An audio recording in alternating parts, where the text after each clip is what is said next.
Ya, kalau gue sih karakternya emang dari zaman dulu ya, zaman ngeband tuh ngebangun storytelling dulu gitu. Dari zaman bikin proposal band aja, ini belum masuk ke brand ya.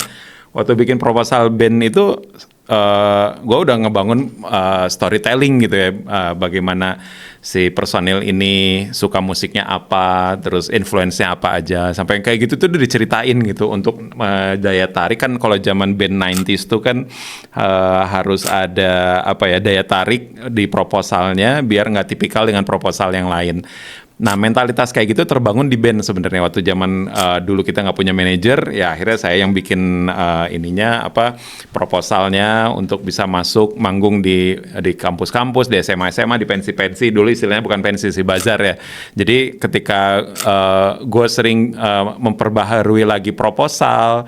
Nah, itu tuh ada momen-momen di mana ternyata gue kok kayak bakatnya di sini ya, apa kayak ada sesuatu yang bikin gue anteng. Istilah anteng tuh apa ya, bahasa bahasa bahasa Indonesianya emang anteng ya, atau yang bikin gue betah lagi, bikin gue betah untuk melakukan hal ini gitu, untuk mengembangkan si proposal ini gitu, dari storytellingnya, dari pengalaman dari setiap manggung ke panggung tuh selalu jadi bahan untuk memperbaharui si proposal. Nah, akhirnya singkat cerita ketika masuk ke brand, nah ketika gue singkat cerita bikin FYC Footwear tahun 2012 itu, gue juga ngebangun storytelling dulu gitu kan. Dari awalnya si FYC itu sebenarnya gue bikinnya dulu pengen bikin celana chino dulu sebenarnya, bukan sepatu dulu. Jadi kan waktu College Star bangkrut, gue ngambil tagline si College Star yaitu Forever Young Crew, gue bikin akhirnya jadi FYC. Nah, itu asalnya nama celana itu, celana chino. Cuman ternyata waktu itu pemainnya banyak banget celana tuh, dan atau clothing lah ya istilahnya, dan akhirnya gue buru-buru banting setir 2012 akhir tuh udahlah bikin sepatu aja. Dan disitulah akhirnya gue ngajak temen, dan nggak tahu kenapa jiwa bercerita gue keluar lagi gitu kan. Keluar cerita tentang College Star dulu, cerita tentang apa, gimana akhirnya jadi dari College Star jadi FYC gitu, jadi dari Forever Young Crew kan, dari tagline College Star itu jadi brand, dan akhirnya diangkat jadi brand celana, dan sampai akhirnya sepatu. Itu semua diceritain ke publik gitu. Kalau dulu masih zaman Twitter ya, belum rame Instagram, jadi masih ceritanya tuh di Twitter, kalau nggak di Facebook gitu. Dan akhirnya dari situ orang-orang tuh mulai pada kumpul tuh, followers lah istilahnya ya, yang mulai baca, wah semangat bro, ditunggu nih karya-karya barunya di brand gitu. Ya udah, akhirnya kita tambah semangat lagi, jadi booster kan ya. Nah, disitulah akhirnya storytelling tuh waktu itu ternyata jadi isu juga di kalangan para penggiat brand. Yang tadinya brand banyak yang hard selling, jualan foto yang bagus, terus apa segala macam lah, iklan yang bagus segala macam, akhirnya semua pada balik lagi ke storytelling gitu. Orang tuh lebih kena dengan sisi-sisi emosional gitu. Kalau dari storytelling itu kan orang membaca sebuah cerita, dan cerita itu tuh selalu ada sisi emosionalnya gitu. Nah, sisi emosional itulah yang akhirnya jadi engagement untuk konsumen akhirnya punya rasa terhadap si brand ini. Walaupun waktu itu si FYC itu masih mitos. Sepatu FYC kayak gimana tuh masih mitos. Dan orang-orang akhirnya pada ngumpul tuh di kolom komen gitu ya, dengan cerita yang gue bangun. Dan disitulah akhirnya ketika gue spill awal si FYC kan bikin ininya dulu outsole. Karena banyak brand sepatu lokal yang outsole-nya tuh masih pakai bajakannya Vans atau Converse gitu ya. Dan FYC itu pengen sekalinya muncul langsung outsole-nya adalah khas dari FYC-nya gitu. Jadi original, organik dari khasnya logo FYC. Nah, disitulah akhirnya pas kita launching untuk teaser awal tuh, nah itulah si logo FYC yang pisang itu. Nah, sebelum si teaser itu keluar juga, gue udah nyeritain tentang pisang, manfaat pisang. Orang bingung ini ngapain sih Suci mau jualan pisang atau apaan ya? Taunya itu adalah gue lagi nyeritain logo gitu ujungnya gitu. Dan orang tapi udah ikut arus cerita itu gitu. Sampai akhirnya orang ngeh bahwa ini adalah sebuah logo dari sebuah brand pisang gitu. Dan disitulah akhirnya gue umumkan bahwa pisang ini adalah logo dari brand footwear yang bernama FYC gitu. Dan disitulah orang-orang, wah ternyata sepatu, gue kira jualan pisang gitu. Jadi lucu aja sih, awal-awal sih kayak gitu sih kalau waktu spirit gue, semangat gue ngebangun FYC dari sisi storytelling gitu. Ya di situ juga gue akhirnya kan mulai banyak belajar ya bahwa brand itu bukan sekedar logo, bukan sekedar advertising, corporate identity atau marketing gitu. Brand itu kan sekarang tuh udah masuk ke masalah tap in-nya tuh ke confidence, ke passion, ke belonging, terus ke action, security, a set of unique values, semua udah masuk ke situ gitu si brand tuh. Sampai akhirnya gue ngelihat bahwa ini harus digawangin lagi nih si FYC gitu ya untuk masuk ke masalah passionnya dulu ya. Jadi dari passionnya ini gue ngelihat bahwa si FYC itu punya satu istilahnya tuh ceruk lah ya, ceruk yang bisa jadi diferensiasi brand ya, dimana FYC ini salah satu brand skate shoes ya, yang kalau gue waktu itu dulu pengennya FYC itu jadi skate shoes gitu, dan ternyata skateboarding itu masih menjadi sesuatu yang tahun 2012 tuh sesuatu yang masih hype banget gitu ya, belum banyak distorsi gitu. Ini singkat ceritanya, dan si FYC itu akhirnya gue karena gue dari dulu tuh ketika balik lagi ya, ketika zaman ngeband tuh gue banyak bikin movement gitu. Apa ya, kalau setiap manggung gue selalu pengen ada sesuatu yang di-share ke penonton, isu-isu yang diangkat gitu, bukan hanya sekedar manggung terus dibayar pulang, enggak. Gue selalu pengen punya pesan yang disampaikan. Nah, passion gue menyampaikan pesan itu tuh terdeliver juga di FYC gitu. Sampai akhirnya gue bikin movement awal-awal launching si FYC footwear juga. Gue bikin statement bahwa FYC ini tagline-nya ada Stay Young, Good, Clean, and Fun. Nah, Stay Young itu kan berusaha untuk berjiwa muda ya. Good bukan berarti merasa baik, tapi kita baik bareng untuk dunia yang sudah agak gila ini ya. Jadi kita waktu itu kan FYC ya karena skate shoes banyak dipandang bahwa tap in-nya bakalan kayak era-era Jackass zaman dulu gitu di MTV gitu.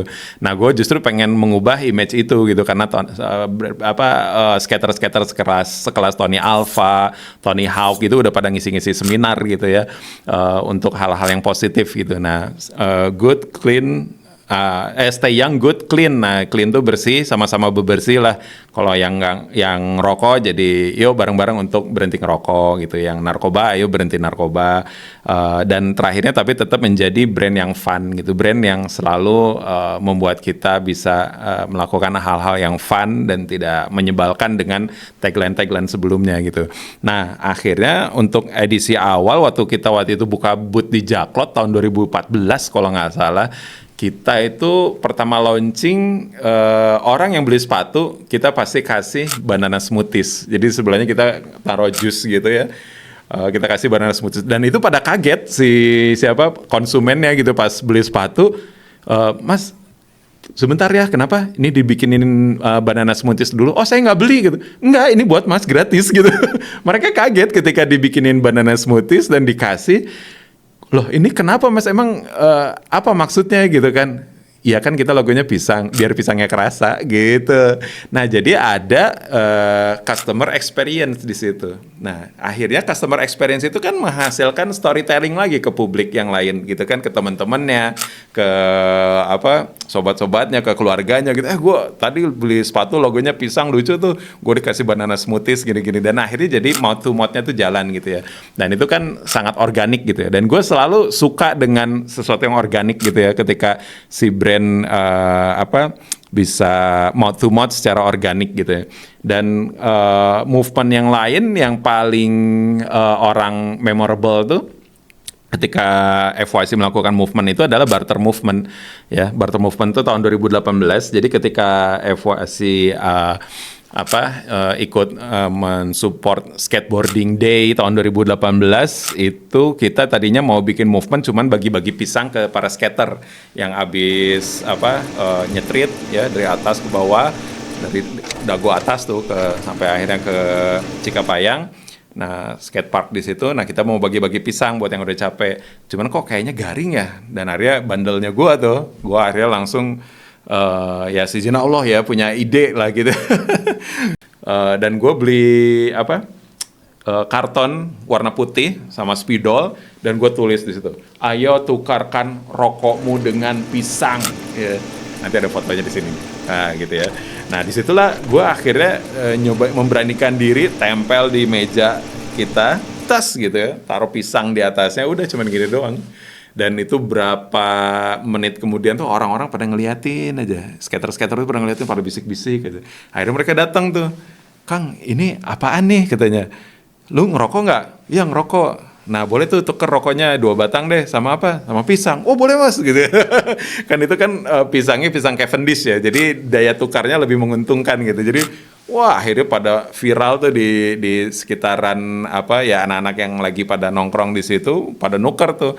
Nah teman kita videoin ya dan kita nanti lu dapat pisangnya, kita dapat rokoknya, kita patahin rokoknya gitu ya. Awal-awal gue yang matahin, lama-lama sih yang barternya juga yang matahin rokoknya sendiri, si perokoknya sendiri yang matahin rokoknya. Dan ketika si konten itu jadi, kita coba upload di Instagram, wah itu ramai banget. Komen yang tadinya kita cuman 5, cuman 10 itu wah komennya ratusan gitu, dan itu rata-rata 99% positif isinya. Bahkan testimoninya itu dari para perokok sendiri. Ini movement anti rokok yang tidak menyakiti si perokoknya, karena banyak movement anti rokok yang kadang-kadang bikin hati si perokok itu tersinggung atau apa segala macam. Tapi ini adalah barter yang menguntungkan gitu. Dan si FYC itu sampai mengalami titik itu gitu, ketika bikin movement tuh orang akhirnya memorable, dan akhirnya itu ada ketok tular juga ke komunitas-komunitas lain yang pengen melakukan movement yang sama. Dan ya gue bilang, lu kalau mau bikin movement yang sama, bikin aja langsung, nggak usah izin gitu. Jadi akhirnya ada yang bikin di Sukabumi, ada di mana, akhirnya pada masuk koran gitu. Dan barter movement akhirnya secara organik menjadi bahan pembicaraan lah di mana-mana, dan sampai dirapetin di perusahaan rokok itu sendiri. That's punk rock, man. Makanya gue bangga aja gitu, maksudnya perusahaan sekecil gue gitu, semini FYC gitu ya, dirapatin sama perusahaan raksasa gitu yang paling besar di negara ini gitu ya, karena kita bagaikan kerikil-kerikil kecil di mesin kapitalis gitu. Kalau gaya-gayanya begitulah. Cuman ya momen itu sangat memorable lah, sangat khas gitu, dan itu akhirnya kita di kedepannya jadi lebih proper lagi tuh, kita bikin tenda sendiri namanya barter movement, dan akhirnya kita melakukan movement itu lebih sering ya di event-event seperti itu. Kalau ngomongin tahapan sebenarnya ya gue orangnya kan agak random ya, bisa jadi hari ini dapat ide, hari ini juga harus dieksekusi seperti itu sih. Jadi itulah yang memang jadi khasnya CFWS ya, banyak spontanitas yang dari sisi movement ya, yang memang akhirnya bikin kaget owner yang lain gitu. Nah itu memang satu sisi mungkin sisi positif gua dan sisi negatif gua gitu, yang memang akhirnya jadi isu juga di circle owner waktu itu ya. Nah cuman yang gua lihat, apa yang gua lakukan ternyata justru banyak menghasilkan sesuatu yang positifnya gitu di cuman ya mungkin masalah kaget doang lah ya, buat yang lainnya sih gitu ya, bandel-bandelnya gue lah. Cuman adapun mungkin bab-bab yang belum siapnya gitu, kalau misal gue bikin movement ternyata over budget atau apa gitu, misalnya harus ngasih influencer berupa produk tapi ya jumlahnya kelebihan gitu kan, itu jadi isu gitu di intern gitu. Cuman bagi gue ya secara jumlah pun waktu itu nggak terlalu tinggi gitu, bagi gue sih seharusnya masih aman waktu itu. Cuman ya akhirnya gue jadi belajar juga lah di situ, jadi menimbang diri segala macam, mau melakukan apa tuh jadi ada remnya lah. Nah kalau secara membangun si storytellingnya sih memang seiring perjalanan si FYC aja sih sebenarnya. Kalau misalnya FYC mengalami apa ya gue pasti bangun lagi si story-nya seperti itu. Jadi nggak yang direncanakan secara runut gitu, nggak zaman dulu, apalagi zaman dulu nggak ada AI ya, nggak nanya AI dulu, storytelling yang harus dilakukan apa aja nih gitu kan. Nggak kayak gitu, bener-bener ya mungkin mentalitas anak 90s kayak gini ya kali ya, organik, terus spontanitas, ya itu yang gue lakuin di FYC gitu, bener-bener banyak hal-hal yang bikin orang shock, orang kaget, bahkan ownernya sendiri juga kaget gitu kan. Cuman ya ketika itu dijalanin ternyata jadi menyenangkan, jadi fun gitu, karena konsep gue memang fun gitu kan, stay young, good, clean, and fun itu yang terus jadi pegangan gue untuk melakukan storytelling. Jadi stay youngnya gue bikin story, dari kalau dibikin runut ya itu dari tagline-nya dulu, stay young, good, clean, and fun. Stay young, apa nih yang mau dibangun ya, dari storytellingnya. Good, apa yang mau dibangun, apa yang bisa jadi movement. Clean, apa yang mau jadi movement. Fun, apa yang mau jadi movement. Nah itu selalu ada kaitannya nih. Stay young, good, clean, and fun tuh dulu itu.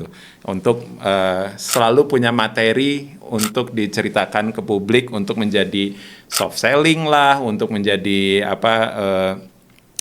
membangun brand identity lah, segala macamnya itu memang dari tagline dulu. Kenapa gue senang ada tagline? Biar terarah, karena gue random ya. Jadi karena gue sadar diri gue random, berarti harus ada tagline yang menjadi pagar itu untuk si storytellingnya. Batasannya ini ya, stay young, good, clean, and fun.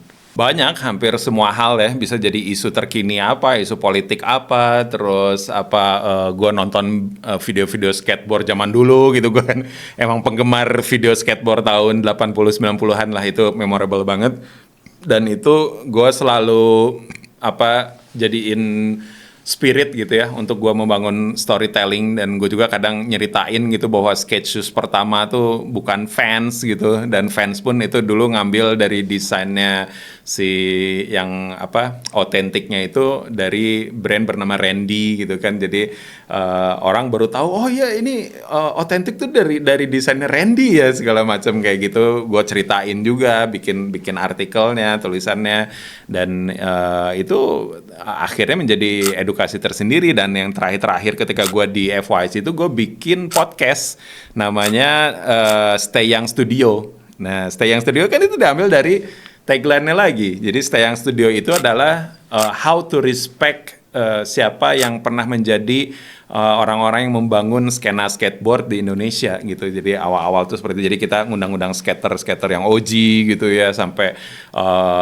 owner skate shop pertama kayak Om Charlie segala macam. Itu bagi gue itu emas banget gitu, bisa dapat narasumber seperti itu yang belum diangkat sama podcast lain gitu. Dan akhirnya itu orang-orang banyak yang kaget, banyak yang kaget juga gitu kan. Wah, gue baru pertama kali nih ngelihat wajahnya Charlie gitu kan, yang ownernya Hobbies gitu kan, skate shop pertama di Bandung gitu. Jadi buat sebagian orang tuh ada yang nggak ngejamanin ketemu sama ownernya Hobbies gitu, skate shop pertama di Bandung gitu. Jadi ketika diangkat sama si Stay Young Studio ya, podcastnya kita, nah itu orang-orang respect gitu kan, wah gila nih, bener nih interview yang kayak gini-gini gitu kan. Akhirnya disitulah bagaimana kita harus sebagai brand itu punya give back terhadap community gitu, bukan hanya sekedar selling gitu kan. Nah tugas saya tuh di FYC selalu seperti itu, selalu di dunia yang sebutlah kasarnya soft selling lah ya, brand identity-nya dikentelin terus dari si tagline dan logo itu. Kenapa gue kalau ngisi-ngisi seminar tuh selalu tentang itu gitu, dan itu tuh kalau seiring waktu tuh nggak ada habis-habisnya. Nah ini mungkin tidak diserap oleh owner lain, sehingga saya disangka melakukan hal yang sama terus setiap hari. Padahal saya melihat FYC itu ada value-value yang harus terus ditanam biar di masa depan ini si FYC value-nya bagus ya. Jadi ya terbukti lah ketika gua udah nggak di FYC dibeli dan value-nya mungkin ya ada gitu ya. Dan ya sudahlah gitu ya, memang bukan jodohnya, bukan rezekinya. Jadi gua lihat ini menjadi sesuatu yang ya buat gua sih, buat jadi bahan untuk senyum aja, bahwa okay, I was there, I was build the brand reputation, karena brand itu kan masuk ke reputation ya. brand itu masuk ke mental shorthand gitu kan, sesuatu yang apa, orang sekali lihat tuh tak gitu kan, 1 detik aja lihat logo Nike, orang pasti otaknya langsung tahu itu Nike gitu kan. Nah sama FYC juga gitu. Ya sebagian orang ngelihat pisang tek langsung ingetnya FYC. Bahkan ada orang yang beli pisang tuh sampai nge-tag di Instastory ke FYC. Padahal dia beli pisang bukan beli FYC gitu kan. Sampai segitunya gitu. Jadi everything you do and say gitu kan, itu kan influence your reputation gitu. Jadi semua apa yang gue ucapin, gue lakukan, gue kasih semua di storytelling dari brand ini gitu, itu menjadi apa ya, modal reputasi brand ya. Karena reputasi brand itu ya memang lahir dari si ownernya sendiri, si foundernya sendiri mau membangun seperti apa. Karena gue ketika itu ya apa, ya sebutlah self branding, memang self branding aja, self branding, tapi gue punya tujuan, gue punya tagline yang jadi pagar, dan gue juga respect the community, gue tap in ke komunitas, dan gue melakukan apa, give back ke community, dan that's brand gitu, itulah brand gitu. Brand tuh ada apa, berbeda dengan marketing gitu kan, ya walaupun ada arsiran gitu, cuman brand itu akan menyangkut sisi reputasi secara emosional gitu. Kalau memahami emosi konsumen itu, yang gue lihat, gue sebagai owner, gue udah kayak, ya kalau rekan gue bilang gitu, ada nama karir, nama jabatan super sub namanya.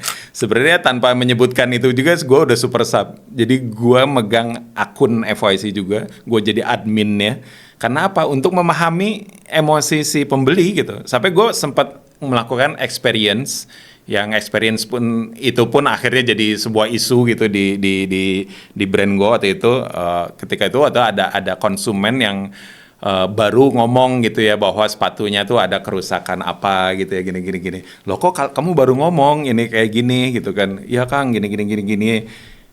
Kepikiran tuh waktu itu, gue coba ngebangun story dari kasus ini gitu ya, jadiin experience buat gue. Ya itu lagi, balik lagi, gue kan selalu bikin sesuatu yang spontan. Nah akhirnya gue suruh tuh si konsumen itu yang udah berapa tahun beli sepatu baru ngomong ada sesuatu untuk nuker. Nah waktu itu karena gue lupa, ada ke distract sama kegiatan lain, gue lupa ngabarin si apa yang jaga di toko. Waktu itu gue lagi di luar toko tuh.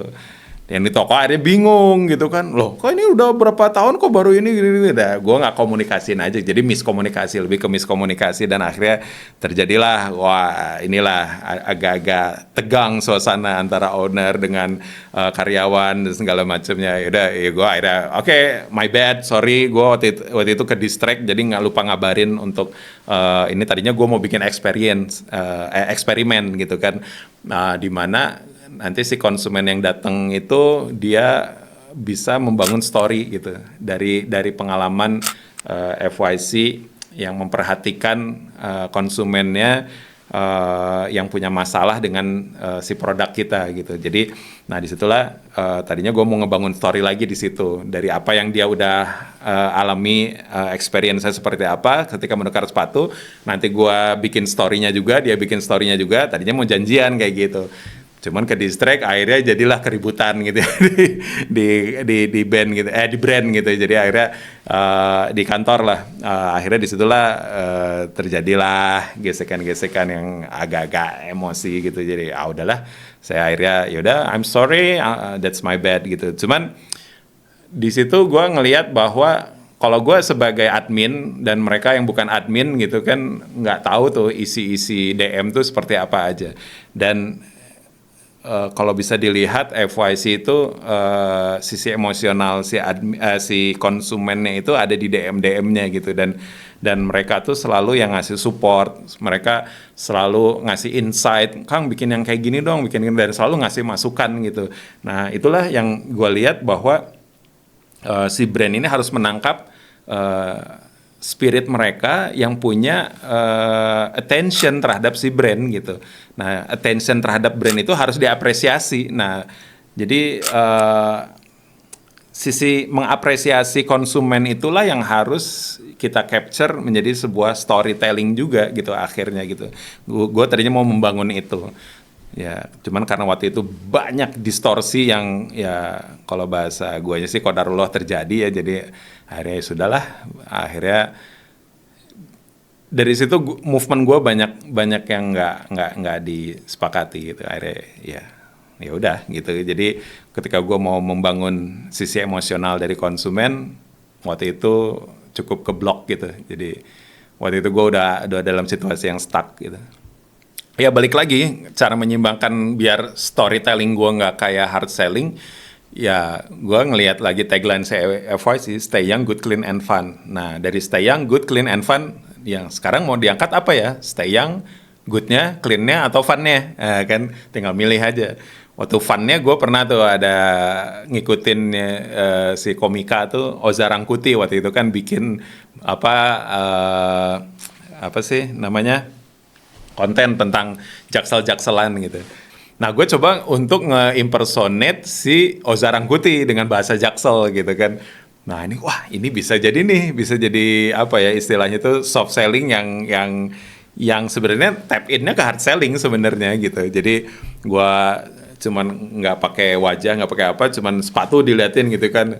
Cuman pakai bahasa jaksel yang cepet gitu kan, ada tuh di videonya, ini kalau lagi insecure lu bisa pakai sepatu yang ini gini kan, pokoknya kayak gitulah, ngikutin bahasanya si Oza kayak gitu. Dan itu ternyata jadi lucu gitu, ternyata banyak juga yang komen segala macem, lu bisa juga bahasa jaksel, gila ya gitu macam gitu. Dan akhirnya kita ngebangun lagi story bahwa kantor FYC itu tokonya itu di Jaksel gitu, di Fatmawati gitu, dan kita akhirnya tapin ke situ juga gitu. Jadi yang tadinya cuman bikin konten nge-impersonate si Oza Rangkuti, tapi kita jadi tiba-tiba jadi bisa ngepromosiin juga bahwa kita tuh memang salah satu brand yang ada di Jaksel juga gitu. Jadi DNA-nya tuh ada, Jakselnya tuh ada gitu ya, walaupun kita dari Bandung gitu. Tapi pas di Jakartanya kita kenapa pilih Jaksel ya, karena emang posisinya di situ waktu itu si FYC kantornya dan toko kecilnya gitu. Dan gue coba bangun story di situ. Nah disitulah gue ngelihat bahwa soft selling ini bisa menjembatani hard selling, itulah yang dimana itu bisa sangat dimainkan dengan pola-pola kekinian gitu yang kita dapat dari timeline gitu. Oke. Salah satu keberhasilan yang gue alami ya ketika, ya sebutlah ini keberhasilan ya buat gue ya gitu, nggak tahu buat orang lain gitu, buat gue ini keberhasilan, brand awareness dari FYC atau soft selling yang kita lakukan gitu ya. Salah satunya adalah ketika ada brand besar yang akhirnya punya alasan untuk pengennya kolaborasi sama FYC, yaitu handphone Poco. Ya, terakhir gue di FYC itu ada kolaborasi dengan handphone Poco. Dan ketika gue tanya-tanya, kenapa sih pengennya sama FYC, kan banyak tuh brand-brand sneakers atau footwear yang followersnya jutaan gitu. Kalau kita kan followersnya 300.000 gitu kalau nggak salah waktu itu. Ya karena lu punya story, lu punya sejarah dengan kultur independen, dengan kultur ya sebutlah underground lah ya, dengan kultur skateboarding dan segala macam, dan lu paling tap in ke situ brandnya. Kalau yang lain pada menang di memang di istilahnya hype-nya, viralnya menang mereka. Tapi kalau rooted, mengakar, ya, yang mengakarnya itu FYC. Ya, kata mereka jujur-jujur aja, dari sejarah lu juga, Cai. Lu kan dulu yang ada di majalah Ripple. Lu dulu yang ada di balik fashion Bandung gitu, yang untuk mengkomunikasikan semua itu kan ada di majalah Ripple gitu kan. Ya salah satunya brand-brand Bandung ya banyak di situ, walaupun akhirnya brand nasional masuk ke situ. Dan mereka ternyata merhatiin itu, dan itu ternyata value ya, nilai untuk si brand FYC ini, dan mereka ingat itu. Dan akhirnya mereka ya milih, gue pengen collab sama FYC. Bayangin brand handphone gitu sama brand komplek perumahan gitu, ini apaan gitu ya kan, pengen gitu kan. Dan itu bagi gue suatu prestasi ya. Kalau ditanya prestasinya apa gitu, ya itulah salah satunya bisa collab sama brand besar, Poco. Yang kedua itu sama brand ban FDR ya, ban FDR. Itu juga salah satu kebanggaan, dan kita juga bisa collab sama apa brand-brand lokal lainnya ya, kayak Sunday Sunday, kayak Cruise gitu yang lebih senior gitu. Dan itu menjadi sesuatu value yang bagi gua tuh unforgettable gitu, sesuatu yang bikin gua pride dengan FYC, dengan segala movementnya, dan mereka pun give respect to the brand gitu, dan sangat into dengan movement-movementnya FYC, dan kita moto gua juga ngasih desain buat sepatunya si Sunday Sunday itu kan, dia brandnya logonya es krim dan kita banana, ya udah namanya banana split, kelar. Akhirnya kan itu jadi sesuatu yang wow gitu kan buat sebagian orang, ini keren banget kolaborasinya es krim sama banana, namanya banana split, itu udah paling cocok gitu. Dan ketika gua desain sendiri si tone colornya, melelehnya es krimnya di sepatu, itu mereka langsung oke, ini aja gitu, karena itu udah paling cocok gitu. Dan ternyata voila ya, pertama kalinya FYC mendapatkan antrian di Jaklot waktu itu. Kita ngerasain lah jadinya ini ketika launching Apple tuh kayak gimana diantriin gitu. Ini launching pisang ya, launching banana, FYC diantriin sama orang. Mereka rela-rela antri untuk beli ya sepatu kolaborasi kita sama Sunday Sunday waktu itu. Ngalamin lah kayak gitu. Jadi ya kalau ngomongin masalah sejauh mana value kita ketika membangun si brand value ini dengan soft selling dan brand awareness, ya itu ceritanya. Everything you do and say influences your reputation. Every interaction is a brand building opportunity. Daging semua.